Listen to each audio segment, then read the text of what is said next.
샬롬, 주의 이름으로 인사드립니다. 우리 잠시 기도하고 말씀 나누겠습니다. 하나님 감사합니다. 오늘도 짧은 시간 주의 말씀 대하지만 주님께서 깊은 감동과 깨달음으로 함께하여 주시옵소서.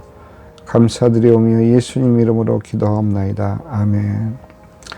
요한복음의 여정이 이제 서두를 지나서 이제 본격적으로 증인들을 이제 만날 시간입니다. 첫 번째 증인은 요한입니다.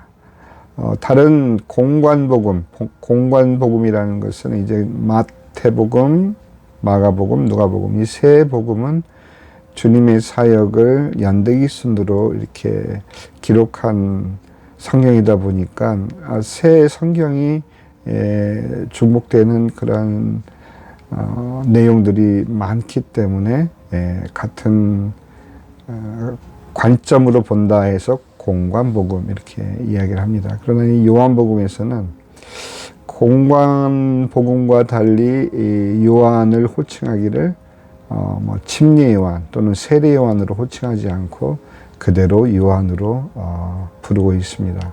아마도 그 이유는 사도 요한 스스로가 한때 침례 요한의 제자였기 때문인 이유도 있겠죠. 좀 더 친근한 호칭으로 그를 부르고 있는 것 같습니다. 그러나 너무도 놀라운 것은 우리가 요한복음 1장 그 가장 중요한 서두 1절에서 18절 부분에 요한이 등장하고 있다는 사실입니다. 사도 요한은 이렇게 침례 요한을 소개하면서 그를 바로 빛에 대해서 증거하기 위해 온 하나님으로부터 보냄을 받은 증언자로 그렇게 소개를 하고 있습니다. 자, 6절입니다. 하나님께로부터 보내심을 받은 사람이 있으니 그의 이름은 요한이라.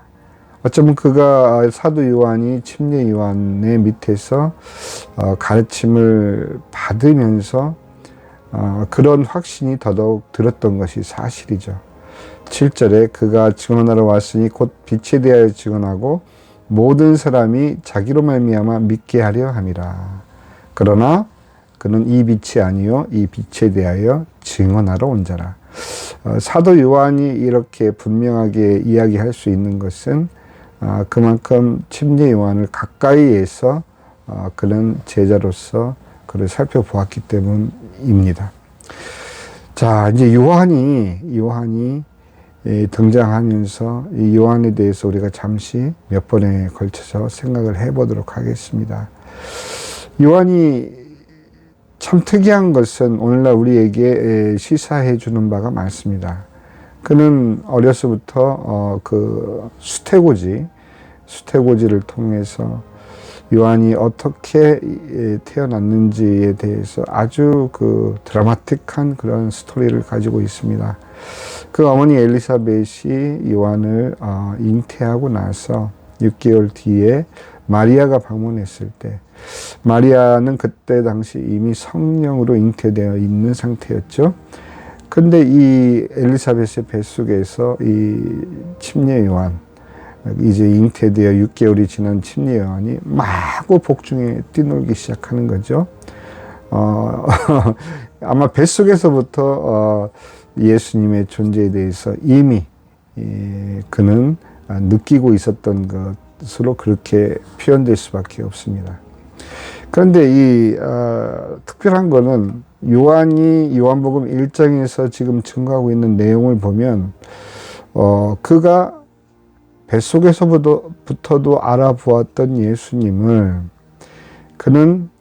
그가 하나님에 의해서 증거를 볼 때까지 알지 못하였다. 이렇게 그는 표현하고 있어요. 1장 31절입니다. 나도 그를 알지 못하였으나 내가 와서 물로 침례를 베푸는 것은 그를 이스라엘에 나타내려 함이라 아니라. 요한이 또 증언하여 이르되 내가 보매 성령이 비둘기같이 하늘로부터 내려와서 그의 위에 머물렀더라. 33절입니다. 나도 그를 알지 못하였으나, 지금 알지 못하였으나를 두 번 지금 연속으로 말하고 있네요. 나를 보내어 물로 침례를 베풀라 하신 그이, 하나님이시죠. 그이가 나에게 말씀하시되, 하나님이 요한에게 말씀하시기를 성령이 내려서 누구 위에든지 머무는 것을 보거든 그가 곧 성령으로 침례를 베푸는 이인 줄 알라 하셨기에 34절 내가 보고 그가 즉 예수님이 하나님의 아들이심을 증언하였노라 하니라. 분명히 복중에서 뛰놀며 예수님을 만났을 때 복중에서 뛰놀던 침례 요한은 자기의 주관적인 그런 소개를 하지 않고 이젠 역으로 하나님을 증인으로 하나님께서 말씀하신 바를 객관적으로 지금 우리에게 얘기를 해주고 있습니다. 내가 하나님께로 보냄을 받았기 때문에 자연스럽게 예수님이 하나님의 아들이심을 아노라 이렇게 증거하는 것이 아니라 하나님께서 나를 이 땅에 보내시면서 말씀하시기를 성령이 내려서 누구 위에든지 머무는 것을 보거든 그가 곧 성령으로 침례를 베푸는 이인 줄 알라. 하나님 당신 스스로도 내가 내 아들을 보낼 테니 그가 예수이고 너희가 보면 확실하게 알 수 있다. 이런 말씀을 하지 않으시고 아주 객관적으로 어떤 의미에서는 합법적으로 공적으로 예수님이 하나님의 아들이심을 나타내시는 증거로 바로 성령이 내려서 누구 위에든지 머무는 것을 보거든 그가 성령으로 침례를 베푸는 이인 줄 알라. 그렇기 때문에 침례 요한이 그렇게 성령님이 비둘기같이 예수님에게 내려앉는 것을 보고 그가 하나님의 아들인 줄을 알았노라 이렇게 증언하는 것입니다. 예수를 믿는 자들에게는 이 말씀이 너무도 당연하고 너무도 아멘입니다. 그런데 아직 예수님의 복음이 믿음으로 와닿지 않은 분들은 이런 객관적으로 하나님께서 오히려 그들을 위해서 증거를 합법적으로 공개적으로 객관적으로 말씀하고 계시는 것에 대해서 여러분들이 귀를 기울이셔야 되고 마음을 여셔야 합니다. 그렇지 않고 일방적이고 강압적으로 여러분들에게 진리를 강요하신 그런 하나님이 아니시죠. 침례 요한이 이렇게 자기도 객관적으로 예수께서 하나님의 아들이심을 증언하기 위해서 이 땅에 와서 또 예수님의 길을 예비했노라 이렇게 증언하고 있는 것입니다. 우리가 이제 두 번째로 살펴볼 것은 자 침례 요한의 역할은 이 땅에 와서 먼저 회개를 외쳤습니다. 회개하라 천국이 가까웠느니라. 왜? 예수님의 공사역이 시작되기 6개월 전에 침례 요한은 먼저 그가 30세 되던 때부터 사역을 시작하게 됐습니다. 그때 그가 외친 그 회개의 메시지는 바로 예수 그리스도의 등장을 예비하는 주의 길을 예비하는 그런 사역이었죠. 요한 그때 당시 이게 왜 요한에게 주목될 수밖에 없느냐 하면 장장 400년 동안 침묵하였던 하나님께서 선지자 하나도 보내지 않으셨어요. 그러던 하나님께서 400년 만에 침례 요한을 통해서 하나님의 메시지를 온 유대 땅에 선포하시기 때문에 수많은 유대인들이 목말라 하던 하나님의 말씀에 마치 단비가 내리는 것처럼 그들의 심령에 침례 요한의 메시지는 꽂혔던 거죠. 그래서 수많은 사람들이 유대의 광야에 몰려들기 시작했습니다. 왜 유대의 광야로 몰려들었느냐 하면 침례 요한이 거기서 사역을 하며 거기서 먹고 자고 그렇게 생활을 하고 있었기 때문이죠. 성경에서 보면은 이제 메뚜기와 석청을 먹고 살았다 이렇게 하는데 실제 그가 우리가 생각하는 그런 곤충 메뚜기를 먹었던 것이 아니라 메뚜기처럼 생긴 쥐엽 열매, 메뚜기처럼 생긴 쥐엽 열매를 먹고 그리고 석청 벌꿀을 먹고 그렇게 살았다 하는 그런 해석이 더 타당한 해석이 되겠습니다. 자, 그런데 이제 유대, 특히 이제 예루살렘에 있는 그 제사장들과 또 이 레위인들이 그들은 이제 성경을 알고 있으니까, 정말 그들이 침례 요한의 외치는, 광야에서 외치는 소리를 들었을 때 딱 떠올랐던 구절이 다름 아닌 이사야서 40장 3절의 말씀입니다. 외치는 자의 소리여 이르되 너희는 광야에서 여호와의 길을 예비하라. 사망에서 우리 하나님의 대로를 평탄케 하라.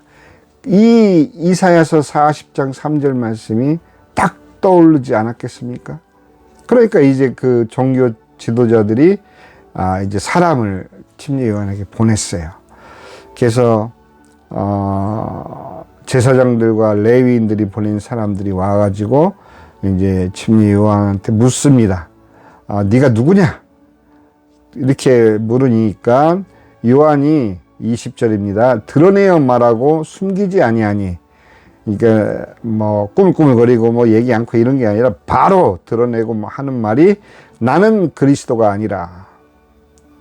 그러니까 이제 또 묻대. 그러면 누구냐? 네가 엘리야냐? 왜 그러냐면 이제 마지막 때 이 엘리야가 다시 이 땅에 나타나리라 하는 이런 예언에 대해서 그들은 기억을 하고 있었기 때문에 엘리야가 온 것 아니냐.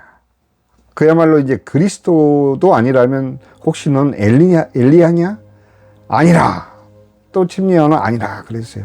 그러니까 또 묻되 그럼 선지자냐? 그러니까 이제 침례 요한이 나는 선지자도 아니다. 이르되 나는 이제 침례 요한이 얘기합니다. 선지자 이사야의 말과 같이 아까 우리가 읽은 또 그 제사장들과 레위인 종교인들이 알고 있는 이사야서 40장 3절의 말씀을 그대로 인용을 합니다. 나는 선지자 이사야의 말과 같이 주의 길을 곧게 하라고 광야에서 외치는 자의 소리로라. 그렇게 이제 대답을 했어요. 그랬더니 그들이 물어 네가 만일 그리스도도 아니고 엘리야도 아니고 선지자도 아닌데 어찌하여 세례를 베푸느냐. 이 세례는 원래 유대인의 그 규례에 없는 형식입니다. 침례 요한이 와서 회개를 촉구하면서 그들에게 죄 씻음에 회개한 그 표징으로서 침례를 베풀었던 것이죠.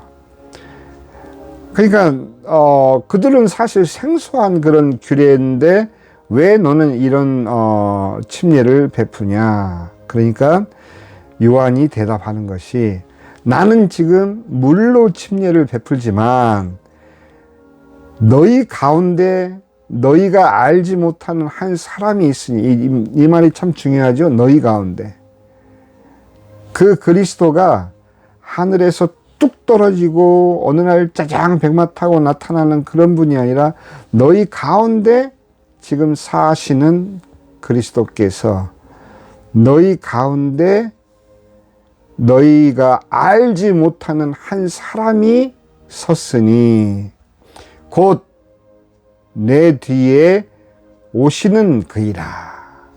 그러니까 자기는 그분의 길을 예비할 뿐이고 그분이 진정한 그리스도로 너희들에게 성령으로 침례를 베풀 분이다.